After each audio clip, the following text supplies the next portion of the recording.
हरियाणा का जो चुनाव है अब पूरे सब आप पर है।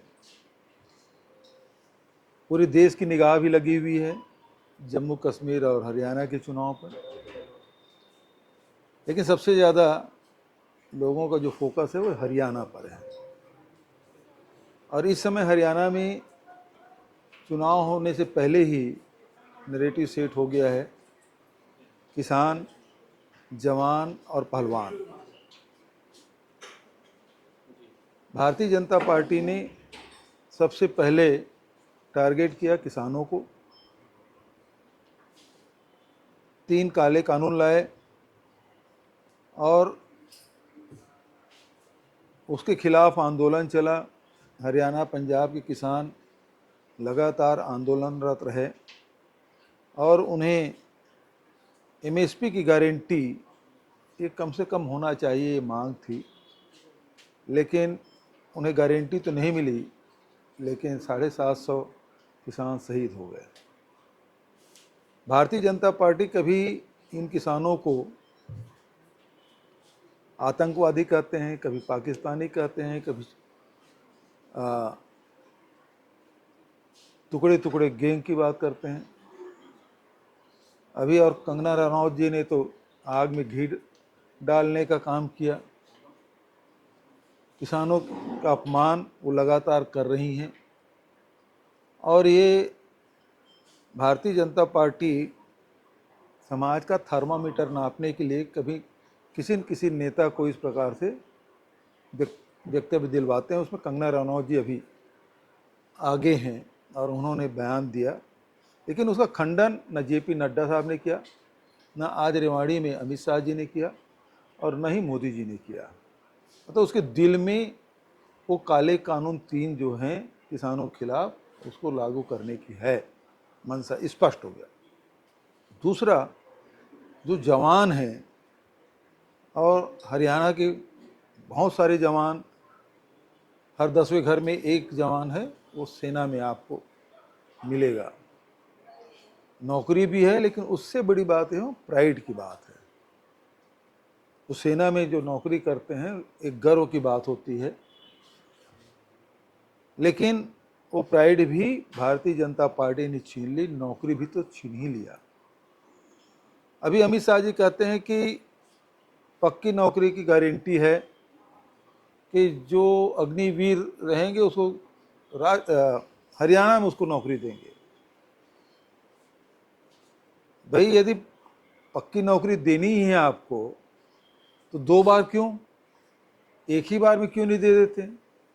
जो पहले सेना में भर्ती जिस प्रकार से किया जाता रहा है उसी प्रकार करो, अग्निवीर वापस लो, वो परमानेंट अपने आप हो जाएंगे। डिमांड तो वही है जवानों की।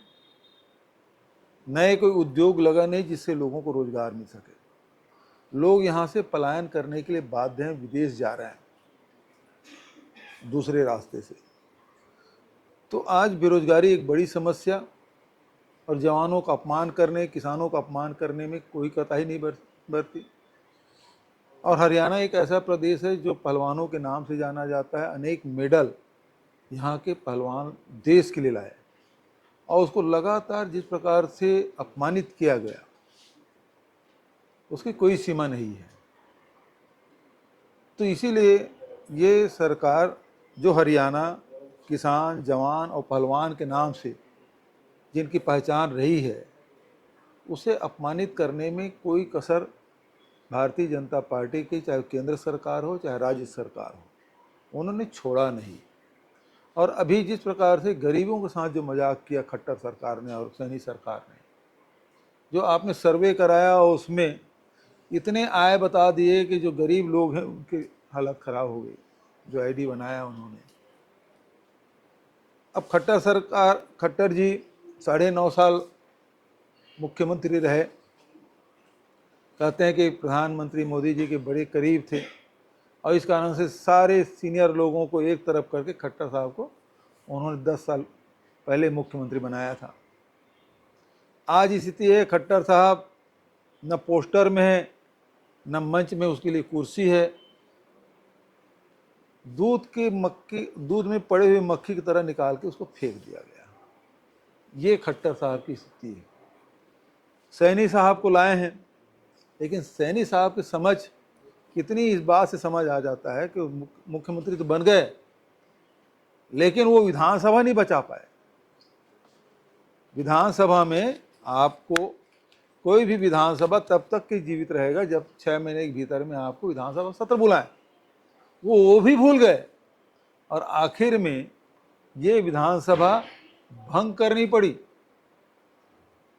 तो जो मुख्यमंत्री और मुख्यमंत्री की जिम्मेदारी होती है विधानसभा सत्र आहूत करने की, वो अपना विधानसभा नहीं बचा पाए तो उससे क्या उम्मीद की जा सकती है। और इसलिए अभी चारों तरफ नाराजगी, महंगाई, बेरोजगारी तो है ही।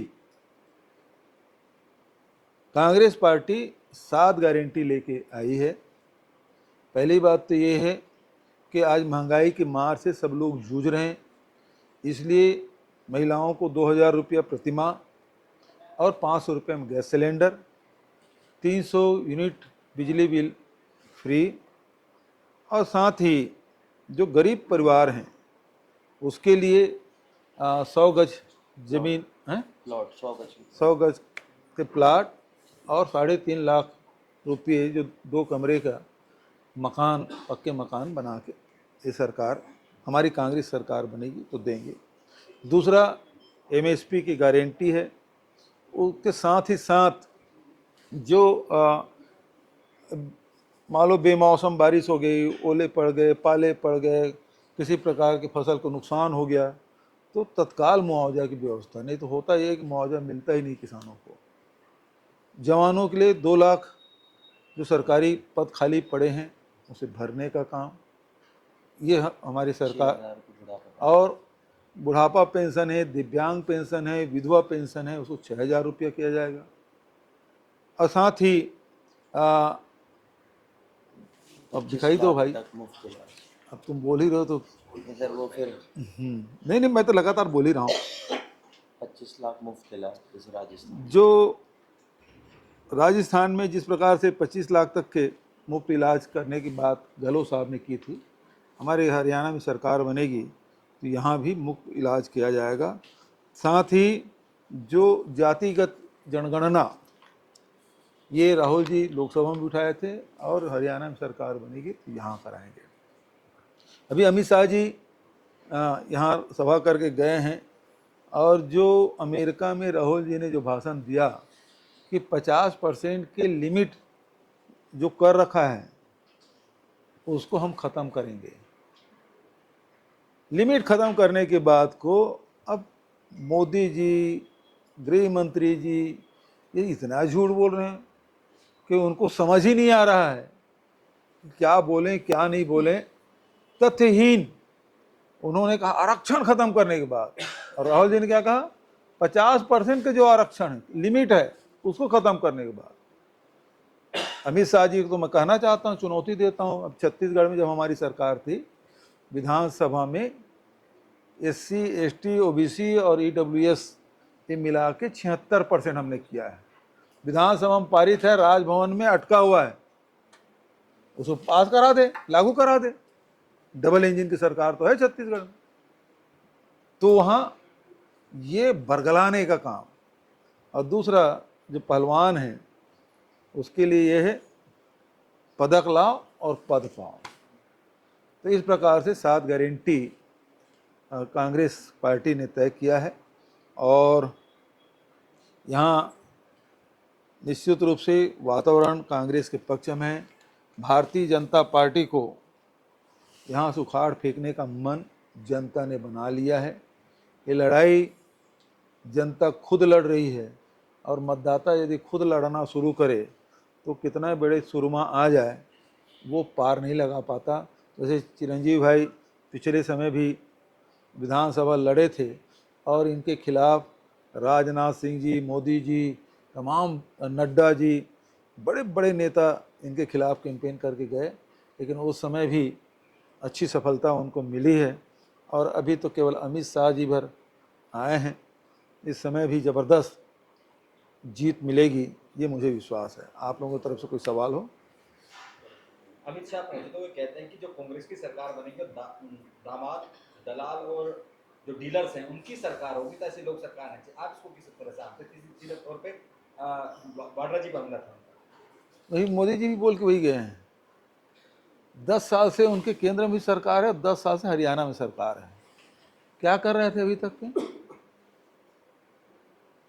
खिलाफ क्या कार्रवाई की है? सवाल इस बात का।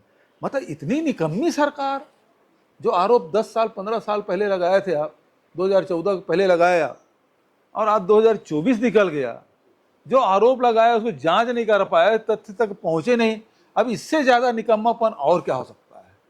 वो खुद अमित शाह जी बोल रहे हैं कि हम निकम्मे हैं, कि एक आरोप लगाए थे उसकी जांच भी नहीं करा पाए।